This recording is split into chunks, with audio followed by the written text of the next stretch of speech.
So y'all know what? Truth moment for today. Seek and you shall find is a strong phrase in the Bible that that means more than meets the eye. Because I know when you say it out loud, or most of the time when you've been taught it or you've read it, you would think it's basically talking about seeking God and you shall find him, which is true. But it also goes into you using your voice, using your throat, using your communication piece to speak into existence what you're asking God to show you. So that's when we come into the power of the tongue and saying things what you mean with intentions.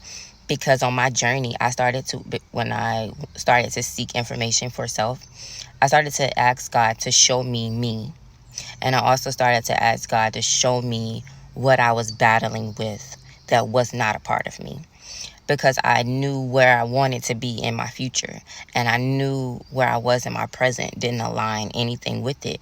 So I had to find out what space I was in my timeline so I can align myself with my highest self and where my highest self is in the timeline.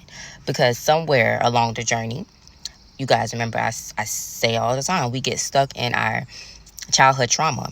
So here I am, a 33-year-old woman being stuck in an 11-year-old mindset.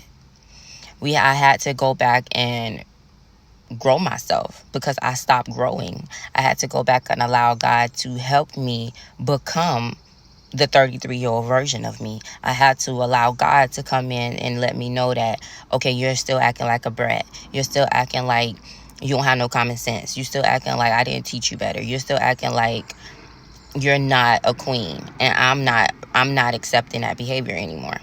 So when I started to ask God for these things, God started to prep me for these things. When I started to ask God for more opportunities in my business, God started to show me why these opportunities wasn't working out, what I needed to do, because it's not always the other person. So I started to ask God, show me me. Please show me me. And I do that every day. God, show me who I am, show me my heart space, and how can I be a better person today. So I'm challenging you today just to ask God, what are you asking from me? What do you want from me? How can I be a better servant in the kingdom? How can I accept the challenge and walking in my purpose fully today?